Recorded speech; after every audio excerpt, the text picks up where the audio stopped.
Welcome to Voice of the Pages, The Adventures of Sherlock Holmes, by Arthur Conan Doyle. The Adventure of the Copper Beeches. To the man who loves art for its own sake, remarks Sherlock Holmes, tossing aside the advertisement sheet of the Daily Telegraph, it is frequently in its least important and lowliest manifestations that the keenest pleasure is to be derived. It is pleasant to me to observe, Watson, that you have so far grasped this truth in these little records of our cases, which you have been good enough to draw up, and, I am bound to say, occasionally to embellish. You have given prominence not so much to the many causes celebres and sensational trials in which I have figured, but rather to those incidents which may have been trivial in themselves, but which have given room for those faculties of deduction and of logical synthesis which I have made my special province. And yet, said I, smiling, I cannot quite hold myself absolved from the charge of sensationalism which has been urged against my records. You have erred, perhaps, he observed, taking up a glowing cinder with the tongs and lighting with it the long cherry-wood pipe which was wont to replace his clay when he was in a disputatious rather than a meditative mood. You have erred perhaps in attempting to put color and life into each of your statements instead of confining yourself to the task of placing upon record that severe reasoning from cause to effect which is really the only notable feature about the thing. It seems to me that I have done you full justice in the matter, I remarked with some coldness, for I was repelled by the egotism which I had more than once observed to be a strong factor in my friend's singular character. No, it is not selfishness or conceit, said he, answering, as was his wont, my thoughts rather than my words.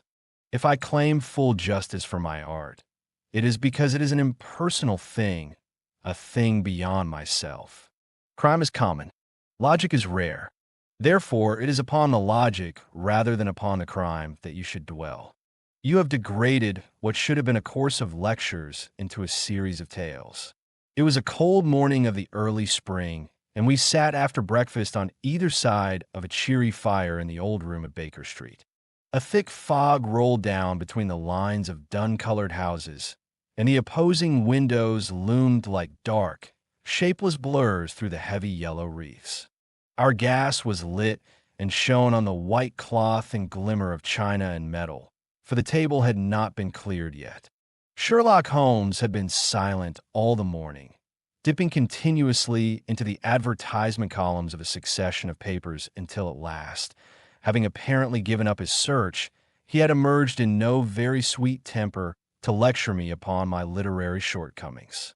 At the same time, he remarked after a pause, during which he had sat puffing at his long pipe and gazing down into the fire, you can hardly be open to a charge of sensationalism. For out of these cases which you have been so kind as to interest yourself in, a fair proportion do not treat of crime, in its legal sense at all. The small matter in which I endeavored to help the King of Bohemia, the singular experience of Miss Mary Sutherland, the problem connected with the man with the twisted lip, and the incident of the noble bachelor, were all matters which are outside the pale of the law. But in avoiding the sensational, I fear that you may have bordered on the trivial. The end may have been so, I answered, but the methods I hold to have been novel and of interest. Pshaw, my dear fellow, what do the public, the great unobservant public, who could hardly tell a weaver by his tooth or a compositor by his left thumb, care about the finer shades of analysis and deduction? But, indeed, if you are trivial, I cannot blame you, for the days of the great cases are past. Man, or at least criminal man, has lost all enterprise and originality. As to my own little practice, it seems to be degenerating into an agency for recovering lost lead pencils and giving advice to young ladies from boarding schools.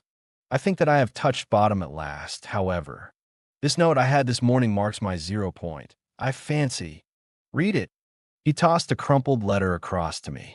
It was dated from Montague Place upon the preceding evening, and ran thus. Dear Mr. Holmes, I am very anxious to consult you as to whether I should or should not accept a situation which has been offered to me as governess. I shall call at 10:30 tomorrow if I do not inconvenience you. Yours faithfully, Violet Hunter. Do you know the young lady? I asked. Not I. It is 10:30 now. Yes, and I have no doubt that is her ring. It may turn out to be of more interest than you think. You remember that the affair of the blue carbuncle, which appeared to be a mere whim at first, developed into a serious investigation. It may be so in this case also. Well, let us hope so. But our doubts will very soon be solved, for here, unless I am much mistaken, is the person in question. As he spoke, the door opened, and a young lady entered the room.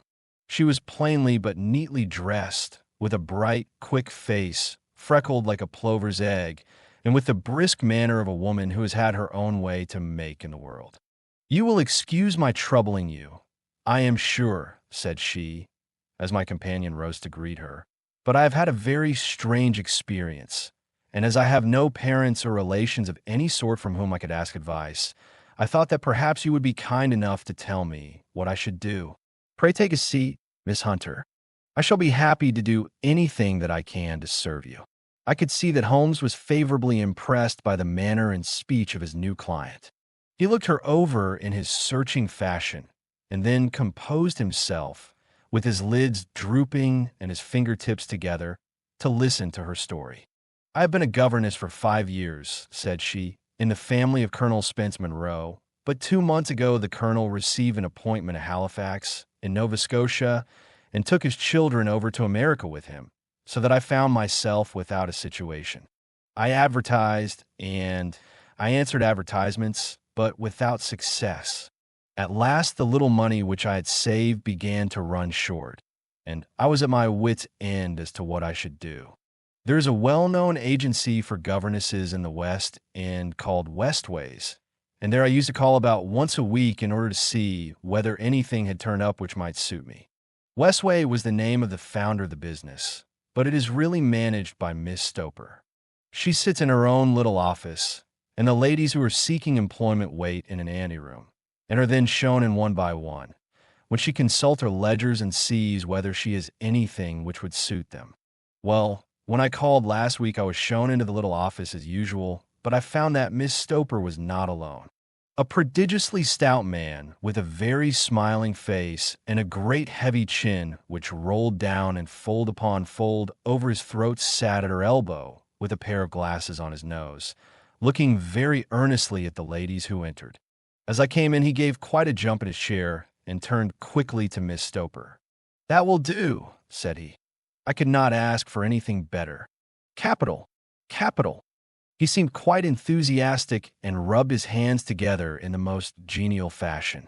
He was such a comfortable-looking man that it was quite a pleasure to look at him. "You are looking for a situation, miss?" he asked. "Yes, sir." "As governess?" "Yes, sir." "And what salary do you ask?" "I had £4 a month in my last place with Colonel Spence Monroe." "Oh, toot, toot." "Sweating, rank sweating," he cried, throwing his fat hands out into the air like a man who is in a boiling passion. "How could anyone offer so pitiful a sum to a lady with such attractions and accomplishments?" "My accomplishments, sir, may be less than you imagine," said I. "A little French, a little German, music and drawing." "Tut, tut," he cried. "This is all quite beside the question. The point is, have you or have you not the bearing and deportment of a lady? There it is in a nutshell.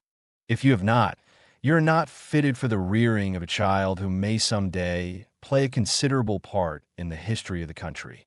But if you have, why then, how could any gentleman ask you to condescend to accept anything under the 3 figures?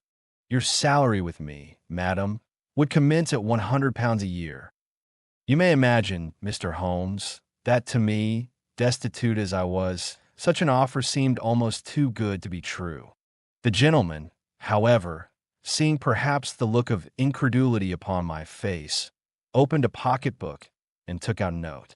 "It is also my custom," said he, smiling the most pleasant fashion until his eyes were just 2 little shining slits amid the white creases of his face, "to advance to my young ladies half their salary beforehand, so that they may meet any little expenses of their journey and their wardrobe. It seemed to me that I had never met so fascinating and so thoughtful a man. As I was already in debt to my tradesmen, the advance was a great convenience. And yet there was something unnatural about the whole transaction which made me wish to know a little more before I quite committed myself. "May I ask where you live, sir?" said I. "Hampshire. Charming rural place. The Copper Beeches, 5 miles on the far side of Winchester. It is the most lovely country, my dear young lady, and the dearest old country house. And my duties, sir? I should be glad to know what they would be. One child, one dear little romper, just 6 years old. Oh, if you could see him killing cockroaches with a slipper. Smack, smack, smack. 3 gone before you could wink." He leaned back in his chair and laughed his eyes into his head again. I was a little startled at the nature of the child's amusement, but the father's laughter made me think that perhaps he was joking. "My sole duties, then," I asked, "are to take charge of a single child?" "No, no, not the sole, not the sole, my dear young lady," he cried. "Your duty would be, as I am sure your good sense would suggest, to obey any little commands my wife might give, provided always that they were such commands as a lady might with propriety obey. You see no difficulty. I should be happy to make myself useful." "Quite so. In dress now, for example. We are fatty people, you know, fatty but kind-hearted. If you were asked to wear any dress which we might give you, you would not object to our little whim."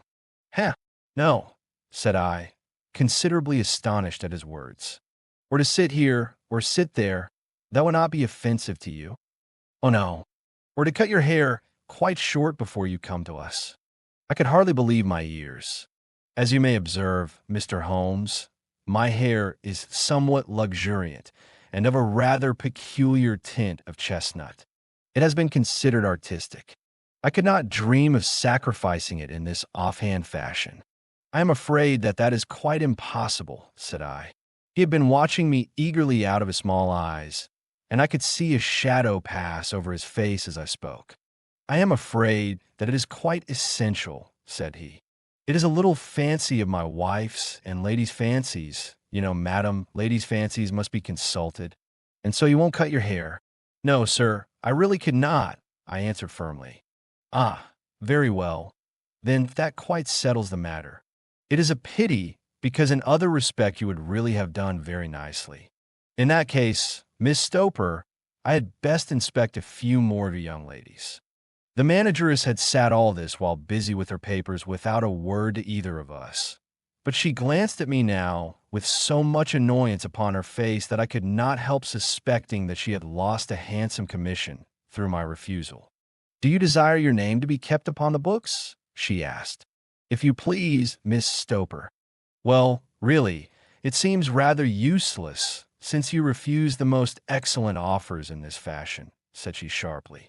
"You can hardly expect us to exert ourselves to find another such opening for you.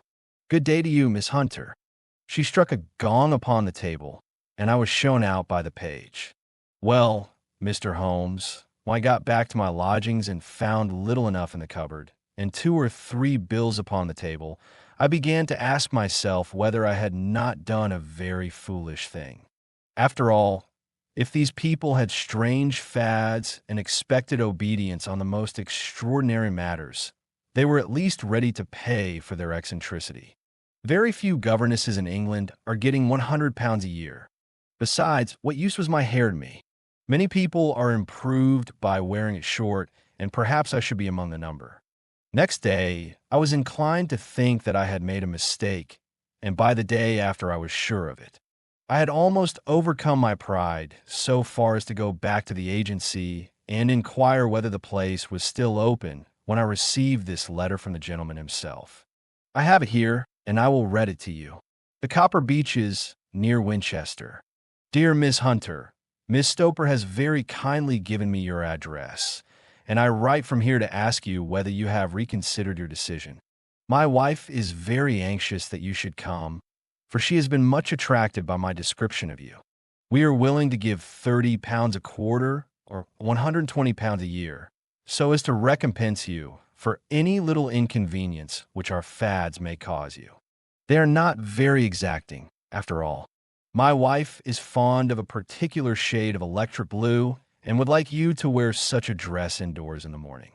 You need not, however, go to the expense of purchasing one, as we have one belonging to my dear daughter Alice, now in Philadelphia, which would, I should think, fit you very well.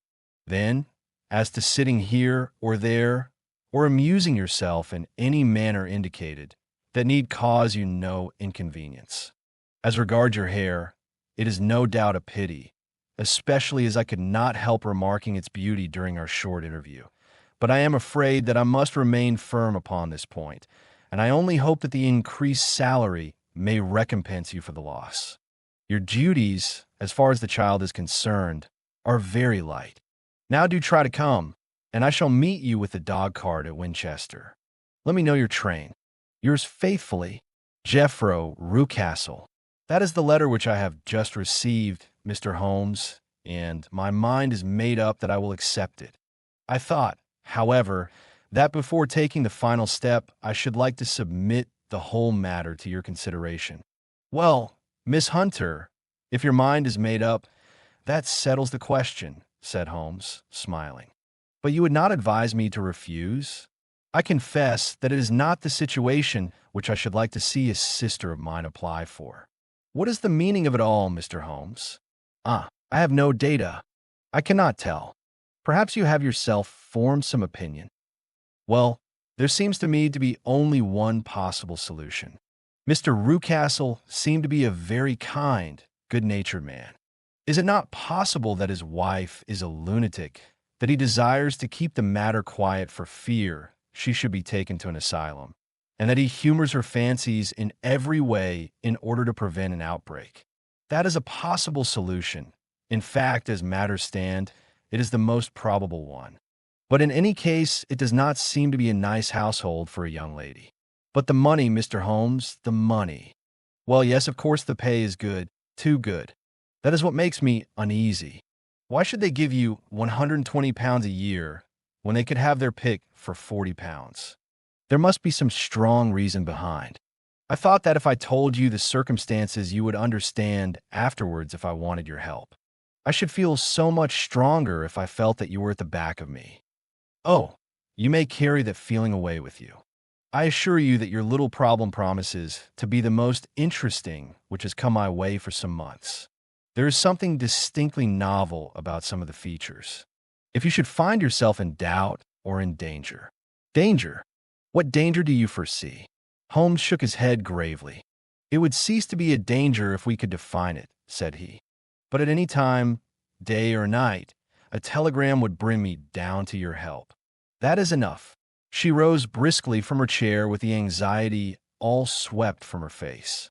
I shall go down to Hampshire, quite easy in my mind now. I shall write to Mr. Rucastle at once, sacrifice my poor hair tonight, and start for Winchester tomorrow. With a few grateful words to Holmes, she bade us both good night and bustled off upon her way.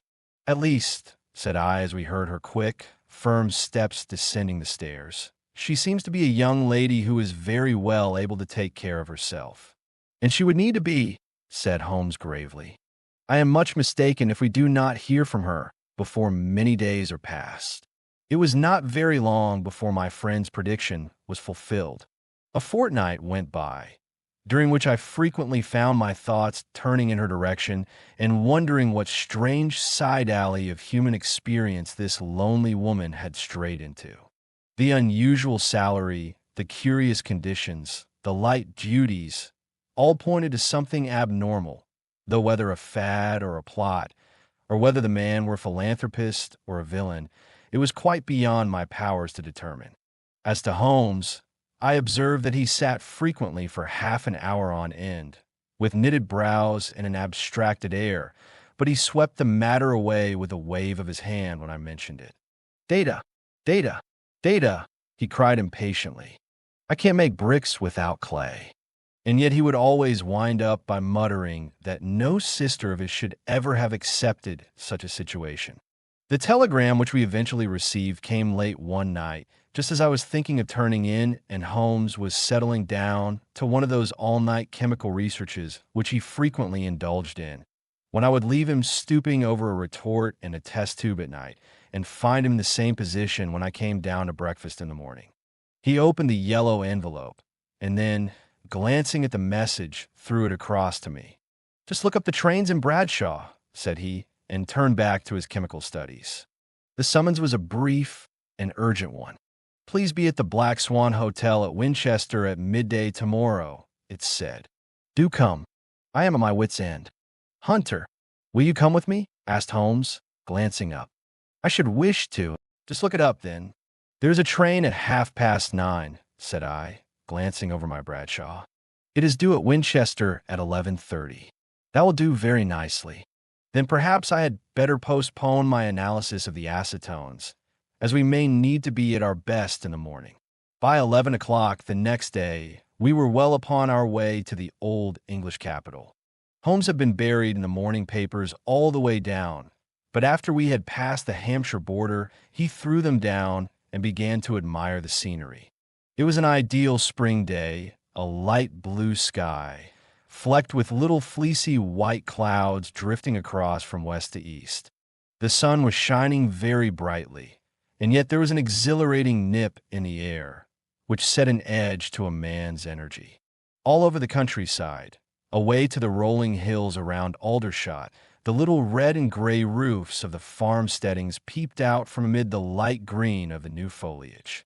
"Are they not fresh and beautiful?" I cried with all the enthusiasm of a man fresh from the fogs of Baker Street. But Holmes shook his head gravely. "Do you know, Watson," said he, "that it is one of the curses of a mind with a turn like mine that I must look at everything with reference to my own special subject. You look at these scattered houses, and you are impressed by their beauty. I look at them, and the only thought which comes to me is a feeling of their isolation and of the impunity with which crime may be committed there." "Good heavens!" I cried. "Who would associate crime with these dear old homesteads? They always fill me with a certain horror. It is my belief, Watson, founded upon my experience, that the lowest and vilest alleys in London do not present a more dreadful record of sin than does the smiling and beautiful countryside. You horrify me, but the reason is very obvious. The pressure of public opinion can do in the town what the law cannot accomplish. There is no lane so vile that the scream of a tortured child or the thud of a drunkard's blow does not beget sympathy and indignation among the neighbors, and then the whole machinery of justice is ever so close that a word of complaint can set it going, and there is but a step between the crime and the dock. But look at these lonely houses, each in its own fields, filled for the most part with poor ignorant folk who know little of the law. Think of the deeds of hellish cruelty, the hidden wickedness which may go on, year in, year out, in such places, and none the wiser. Had this lady who appeals to us for help gone to live in Winchester, I should never have had a fear for her. It is the 5 miles of country which makes the danger. Still, it is clear that she is not personally threatened. No, if she can come to Winchester to meet us, she can get away. Quite so. She has her freedom. What can be the matter, then? Can you suggest no explanation? I have devised 7 separate explanations, each of which would cover the facts as far as we know them. But which of these is correct can only be determined by the fresh information which we shall no doubt find waiting for us. Well, there is the tower of the cathedral, and we shall soon learn all that Miss Hunter has to tell. The Black Swan is an inn of repute in the High Street, at no distance from the station, and there we found the young lady waiting for us. She had engaged a sitting room, and our lunch awaited us upon the table. "I'm so delighted that you have come," she said earnestly. "It is so very kind of you both, but indeed I do not know what I should do. Your advice will be altogether invaluable to me. Pray tell us what has happened to you." "I will do so, and I must be quick, for I have promised Mr. Rucastle to be back before 3. I got his leave to come into town this morning, though he little knew for what purpose. Let us have everything in its due order. Holmes thrust his long, thin legs out towards the fire and composed himself to listen. In the first place, I may say that I have met, on the whole, with no actual ill treatment from Mr. and Mrs. Rucastle. It is only fair to them to say that. But I cannot understand them, and I am not easy in my mind about them. What can you not understand? Their reasons for their conduct. But you shall have it all just as it occurred. When I came down, Mr. Rucastle met me here and drove me in his dog cart to the Copper Beeches. It is, as he said, beautifully situated, but it is not beautiful in itself, for it is a large square block of a house, whitewashed, but all stained and streaked with damp and bad weather. There are grounds round it, woods on 3 sides, and on the fourth a field which slopes down to the Southampton High Road, which curves past about 100 yards from the front door. This ground in front belongs to the house, but the woods all round are part of Lord Southerton's preserves. A clump of copper beeches immediately in front of the hall door has given its name to the place. I was driven over by my employer, who was as amiable as ever, and was introduced by him that evening to his wife and the child. There was no truth, Mr. Holmes, in the conjecture which seemed to us to be probable in your rooms at Baker Street. Mrs. Rucastle is not mad. I found her to be a silent, pale-faced woman, much younger than her husband, not more than 30, I should think, while he can hardly be less than 45.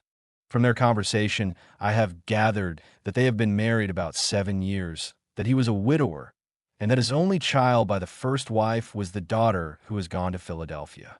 Mr. Rucastle told me in private that the reason why she had left them was that she had an unreasoning aversion to her stepmother. As the daughter could not have been less than 20, I can quite imagine that her position must have been uncomfortable with her father's young wife. Mrs. Rucastle seemed to me to be colorless in mind as well as in feature. She impressed me neither favorably nor the reverse. She was a nonentity. It was easy to see that she was passionately devoted both to her husband and to her little son. Her light gray eyes wandered continually from one to the other, noting every little want and forestalling it if possible. He was kind to her also in his bluff, boisterous fashion, and on the whole they seemed to be a happy couple. And yet she had some secret sorrow, this woman. She would often be lost in deep thought, with the saddest look upon her face. More than once I have surprised her in tears. I have thought sometimes that it was the disposition of her child which weighed upon her mind, for I have never met so utterly spoiled and so ill-natured a little creature. He is small for his age, with a head which is quite disproportionately large. His whole life appears to be spent in an alternation between savage fits of passion and gloomy intervals of sulking. Giving pain to any creature weaker than himself seems to be his one idea of amusement, and he shows quite remarkable talent in planning the capture of mice, little birds, and insects. But I would rather not talk about the creature, Mr. Holmes, and indeed, he has little to do with my story. I am glad of all details, remarked my friend, whether they seem to you to be relevant or not. I shall try not to miss anything of importance. The one unpleasant thing about the house, which struck me at once, was the appearance and conduct of the servants. There are only 2, a man and his wife. Toller, for that is his name, is a rough, uncouth man, with grizzled hair and whiskers, and a perpetual smell of drink. Twice since I have been with them, he has been quite drunk, and yet Mr. Rucastle seemed to take no notice of it. His wife is a very tall and strong woman with a sour face, as silent as Mrs. Rucastle and much less amiable. They are a most unpleasant couple, but fortunately I spend most of my time in the nursery and my own room, which are next to each other in one corner of the building. For 2 days after my arrival at the Copper Beeches my life was very quiet. On the 3rd, Mrs. Rucastle came down just after breakfast and whispered something to her husband. "Oh, yes," said he, turning to me. "We are very much obliged to you, Miss Hunter, for falling in with our whims so far as to cut your hair. I assure you that it has not detracted in the tiniest iota from your appearance. We shall now see how the electric blue dress will become you. You will find it laid out upon the bed in your room, and if you would be so good as to put it on, we should both be extremely obliged. The dress which I found waiting for me was of a peculiar shade of blue. It was of excellent material, a sort of beige, but it bore unmistakable signs of having been worn before. It could not have been a better fit if I had been measured for it. Both Mr. and Mrs. Rucastle expressed a delight at the look of it, which seemed quite exaggerated in its vehemence. They were waiting for me in the drawing room, which is a very large room stretching along the entire front of the house, with 3 long windows reaching down to the floor. A chair had been placed close to the central window, with its back turned towards it. In this I was asked to sit, and then Mr. Rucastle, walking up and down on the other side of the room, began to tell me a series of the funniest stories that I have ever listened to. You cannot imagine how comical he was, and I laughed until I was quite weary. Mrs. Rucastle, however, who has evidently no sense of humor, never so much as smiled, but sat with her hands in her lap and a sad, anxious look upon her face. After an hour or so, Mr. Rucastle suddenly remarked that it was time to commence the duties of the day, and that I might change my dress and go to little Edward in the nursery. 2 days later, this same performance was gone through under exactly similar circumstances. Again I changed my dress, again I sat in the window, and again I laughed very heartily at the funny stories of which my employer had an immense repertoire, and which he told inimitably. Then he handed me a yellow-backed novel, and moving my chair a little sideways, that my own shadow might not fall upon the page, he begged me to read aloud to him. I read for about 10 minutes, beginning in the heart of a chapter, and then suddenly, in the middle of a sentence, he ordered me to cease and to change my dress. You can easily imagine, Mr. Holmes, how curious I became as to what the meaning of this extraordinary performance could possibly be. They were always very careful, I observed, to turn my face away from the window, so that I became consumed with the desire to see what was going on behind my back. At first it seemed to be impossible, but I soon devised a means. My hand mirror had been broken, so a happy thought seized me, and I concealed a piece of the glass in my handkerchief. On the next occasion, in the midst of my laughter, I put my handkerchief up to my eyes and was able with a little management to see all that there was behind me. I confess that I was disappointed. There was nothing. At least that was my first impression. At the second glance, however, I perceived that there was a man standing in the Southampton Road, a small bearded man in a gray suit, who seemed to be looking in my direction. The road is an important highway, and there are usually people there. This man, however, was leaning against the railings which bordered our field and was looking earnestly up.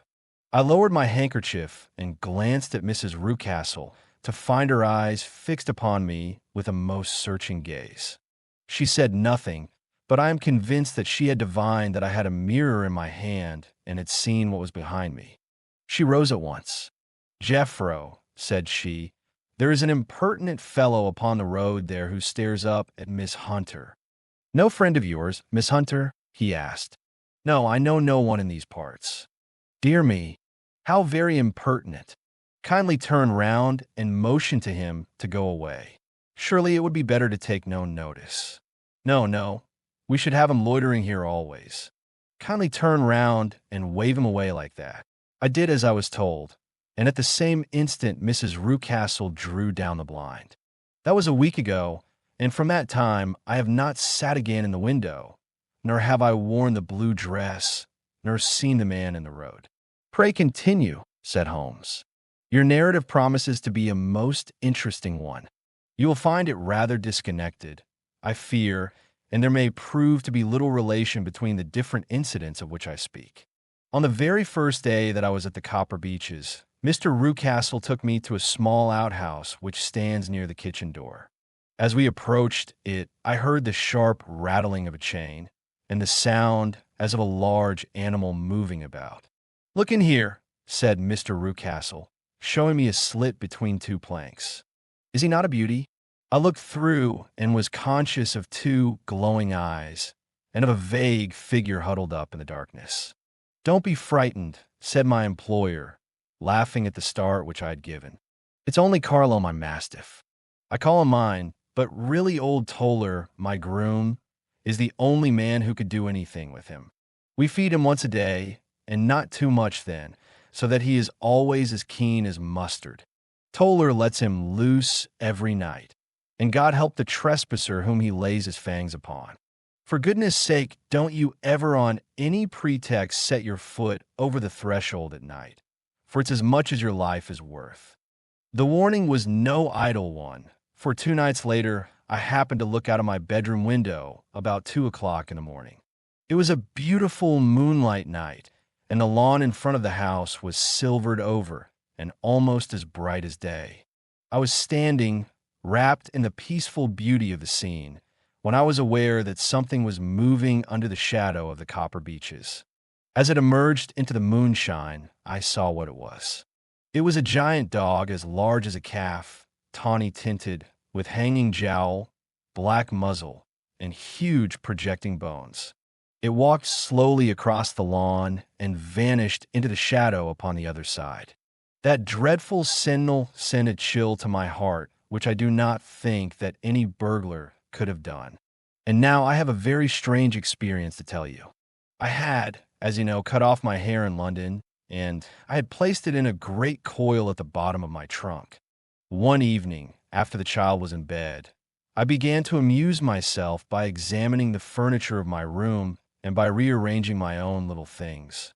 There was an old chest of drawers in the room, the 2 upper ones empty and open, the lower one locked. I had filled the first 2 with my linen, and as I had still much to pack away, I was naturally annoyed at not having the use of the 3rd drawer. It struck me that it might have been fastened by a mere oversight, so I took out my bunch of keys and tried to open it. The very first key fitted to perfection, and I drew the drawer open. There was only one thing in it, but I am sure that you would never guess what it was. It was my coil of hair. I took it up and examined it. It was of the same peculiar tint and the same thickness.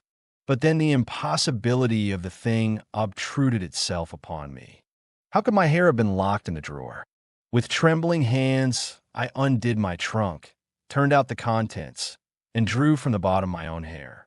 I laid the 2 tresses together, and I assure you that they were identical. Was it not extraordinary? Puzzle as I would, I could make nothing at all of what it meant. I returned the strange hair to the drawer, and I said nothing of the matter to the Rucastles, as I felt that I had put myself in the wrong by opening a drawer which they had locked.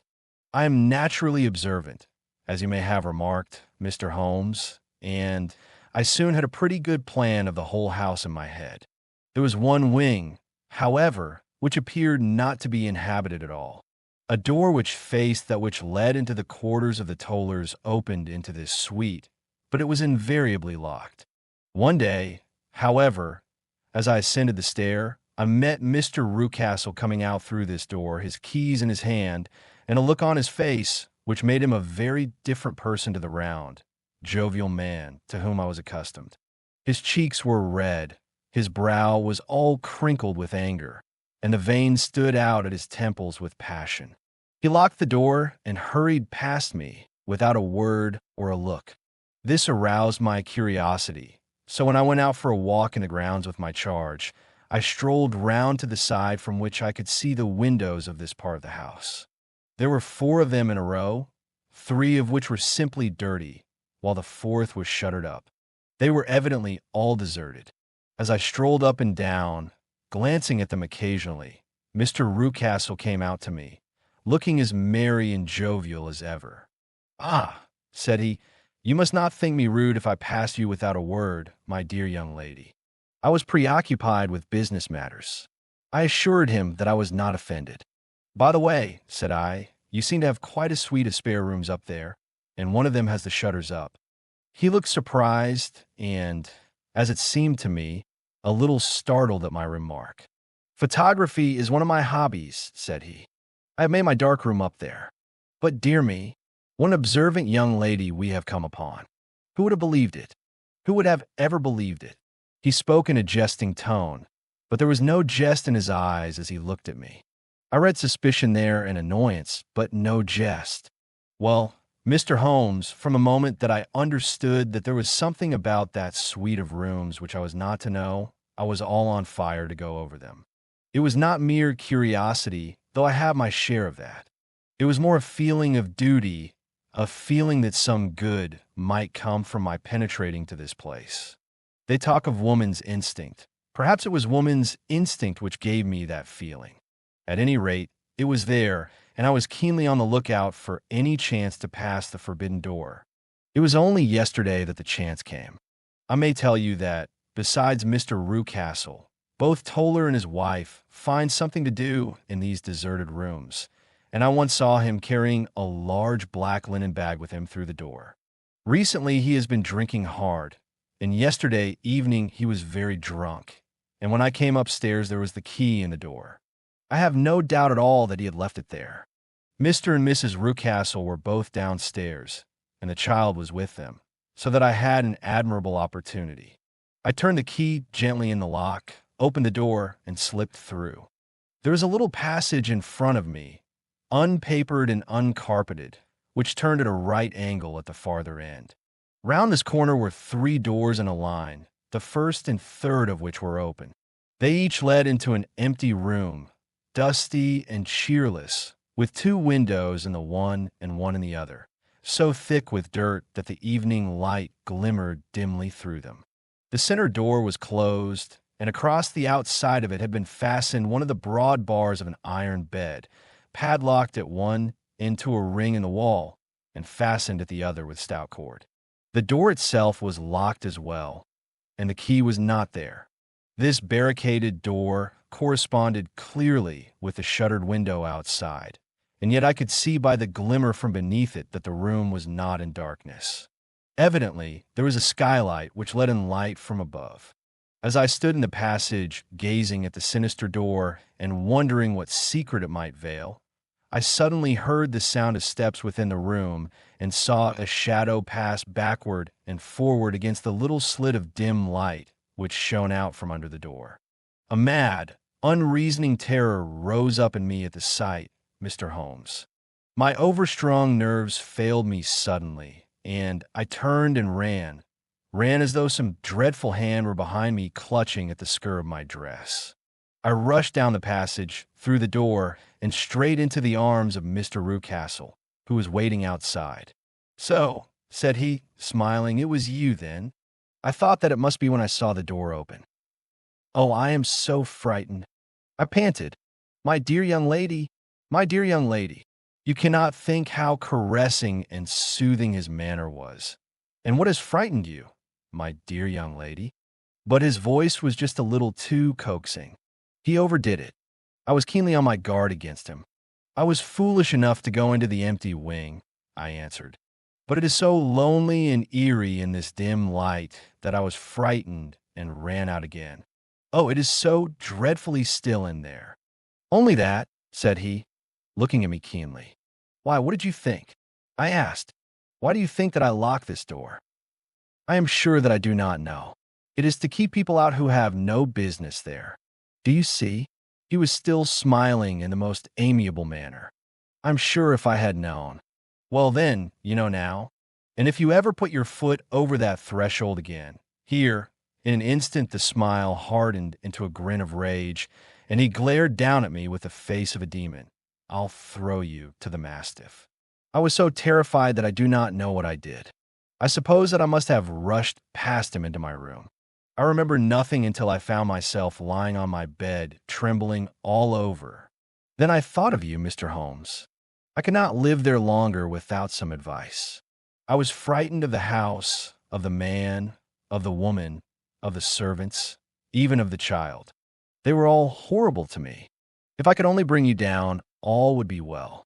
Of course, I might have fled from the house, but my curiosity was almost as strong as my fears. My mind was soon made up. I would send you a wire.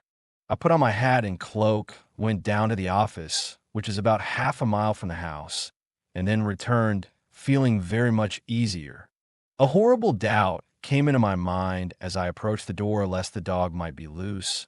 But I remembered that Toller had drunk himself into a state of insensibility that evening, and I knew that he was the only one in the household who had any influence with the savage creature, or who had ventured to set him free.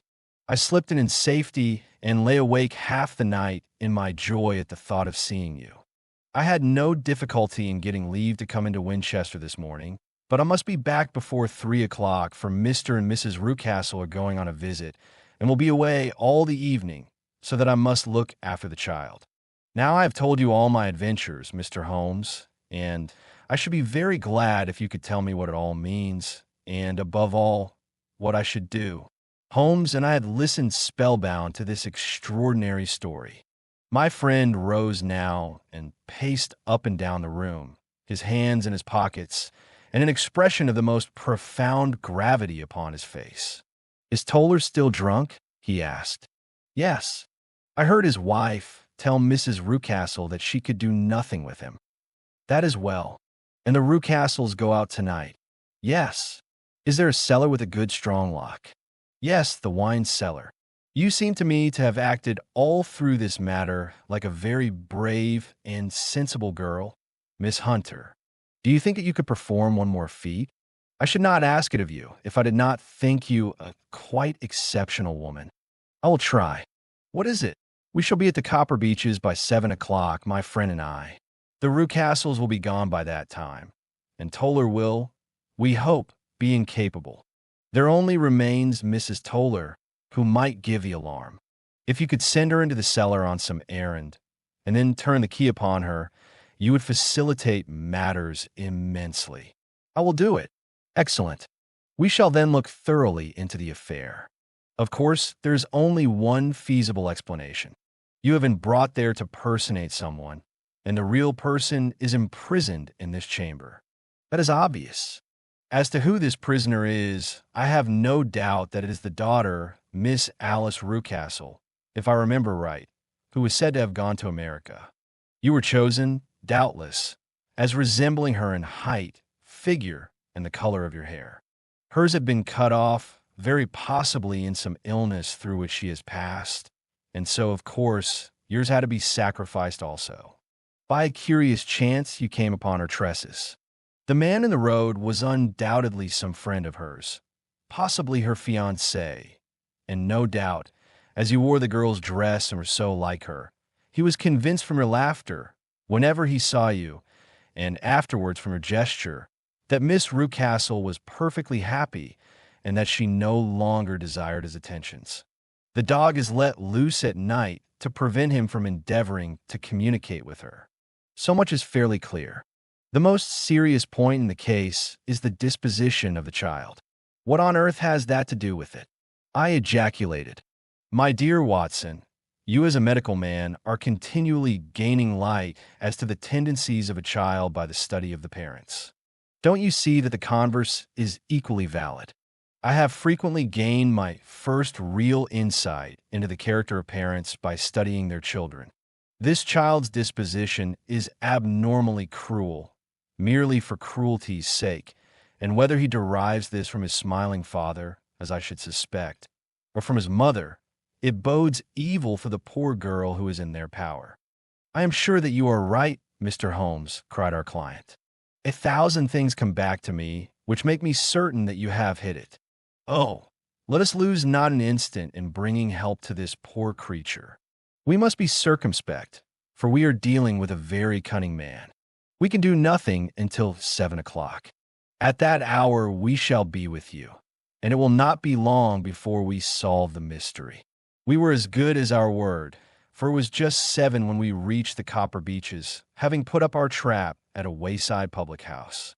The group of trees, with their dark leaves shining like burnished metal in the light of the setting sun, were sufficient to mark the house even had Miss Hunter not been standing smiling on the doorstep. "Have you managed it?" asked Holmes. A loud thudding noise came from somewhere downstairs. "That is Mrs. Toller in the cellar," said she. "Her husband lies snoring on the kitchen rug. Here are his keys. which are the duplicates of Mr. Rucastle's. You have done well indeed, cried Holmes with enthusiasm. Now lead the way, and we shall soon see the end of this black business. We passed up the stair, unlocked the door, followed on down a passage, and found ourselves in front of the barricade which Miss Hunter had described. Holmes cut the cord and removed the transverse bar. Then he tried the various keys in the lock, but without success. No sound came from within, and at the silence Holmes' face clouded over. I trust that we are not too late, said he. I think, Miss Hunter, that we had better go in without you. Now, Watson, put your shoulder to it, and we shall see whether we cannot make our way in. It was an old rickety door and gave at once before our united strength. Together we rushed into the room. It was empty. There was no furniture save a little pallet bed, a small table, and a basket full of linen. The skylight above was open, and the prisoner gone. There's been some villainy here, said Holmes. This beauty has guessed Miss Hunter's intentions and has carried his victim off. But how? Through the skylight. We shall soon see how he managed it. He swung himself up onto the roof. Ah, yes, he cried. Here's the end of a long, light ladder against the eaves. That is how he did it. But it is impossible, said Miss Hunter. The ladder was not there when the Rucastles went away. He has come back and done it. I tell you that he is a clever and dangerous man. I should not be very much surprised if this were he whose step I hear now upon the stair. I think, Watson, that would be as well for you to have your pistol ready. The words were hardly out of his mouth before a man appeared at the door of the room, a very fat and burly man, with a heavy stick in his hand. Miss Hunter screamed and shrunk against the wall at the sight of him. But Sherlock Holmes sprang forward and confronted him. You villain, said he. Where's your daughter? The fat man cast his eyes round and then up at the open skylight. It is for me to ask you that, he shrieked. You thieves, spies and thieves. I have caught you, have I? You are in my power. I'll serve you. He turned and clattered down the stairs as hard as he could go. He's gone for the dog, cried Miss Hunter. I have my revolver, said I. Better close the front door, cried Holmes, and we all rushed down the stairs together. We had hardly reached the hall when we heard the baying of a hound, and then a scream of agony, with a horrible worrying sound which it was dreadful to listen to. An elderly man with a red face and shaking limbs came staggering out at a side door. My God, he cried. Someone has loosed the dog. It's not been fed for 2 days. Quick, quick, or it'll be too late. Holmes and I rushed out and round the angle of the house, with Toller hurrying behind us. There was the huge, famished brute, its black muzzle buried in Rucastle's throat, while he writhed and screamed upon the ground. Running up, I blew its brains out, and it fell over with its keen white teeth still meeting in the great creases of his neck. With much labor we separated them and carried him, living but horribly mangled, into the house. We laid him upon the drawing-room sofa, and having dispatched the sobered Toller to bear the news to his wife, I did what I could to relieve his pain. We were all assembled round him when the door opened, and a tall, gaunt woman entered the room. Mrs. Toller, cried Miss Hunter. Yes, miss.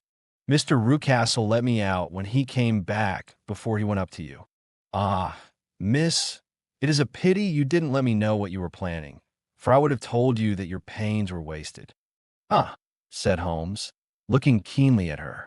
It is clear that Mrs. Toller knows more about this matter than anyone else. Yes, sir, I do, and I am ready enough to tell what I know. Then pray, sit down, and let us hear it, for there are several points on which I must confess that I am still in the dark. I will soon make it clear to you, said she, and I'd have done so before now, if I could have got out from the cellar. If there's police court business over this, you'll remember that I was the one that stood your friend, and that I was Miss Alice's friend too. She was never happy at home. Miss Alice wasn't, from the time that her father married again.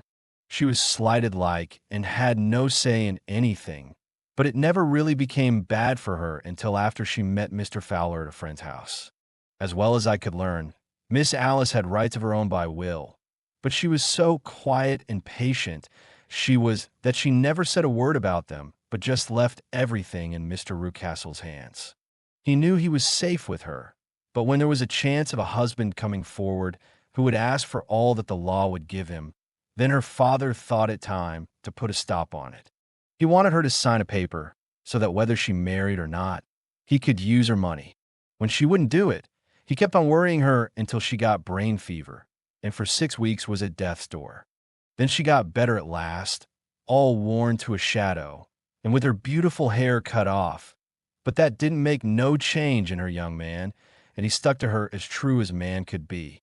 "Ah," said Holmes, "I think that what you have been good enough to tell us makes the matter fairly clear, and that I can deduce all that remains. Mr. Rucastle, then, I presume, took to this system of imprisonment." "Yes, sir, and brought Miss Hunter down from London in order to get rid of the disagreeable persistence of Mr. Fowler." "That was it, sir. But Mr. Fowler, being a persevering man, as a good seaman should be, blockaded the house, and having met you succeeded by certain arguments, metallic or otherwise, in convincing you that your interests were the same as his. Mr. Fowler was a very kind-spoken, free-handed gentleman," said Mrs. Toller serenely, "and in this way he managed that your good man should have no want of drink, and that a ladder should be ready at the moment when your master had gone out." "You have it, sir, just as it happened." "I am sure we owe you an apology, Mrs. Toller," said Holmes, "for you have certainly cleared up everything which puzzled us. And here comes the country surgeon and Mrs. Rucastle. So I think, Watson, that we had best escort Miss Hunter back to Winchester, as it seems to me that our locus standi now is rather a questionable one." And thus was solved the mystery of the sinister house with the copper beeches in front of the door. Mr. Rucastle survived, but was always a broken man, kept alive. They still live with their old servants, who probably know so much of Rucastle's past life that he finds it difficult to part from them. Mr. Fowler and Miss Rucastle were married by special license in Southampton the day after their flight, and he is now the holder of a government appointment in the island of Mauritius.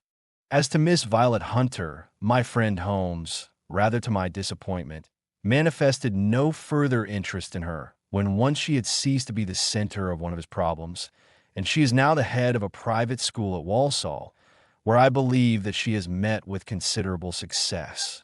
If you enjoyed listening, please subscribe to the channel by hitting the subscribe button below. After doing so, click the bell icon to receive new content notifications.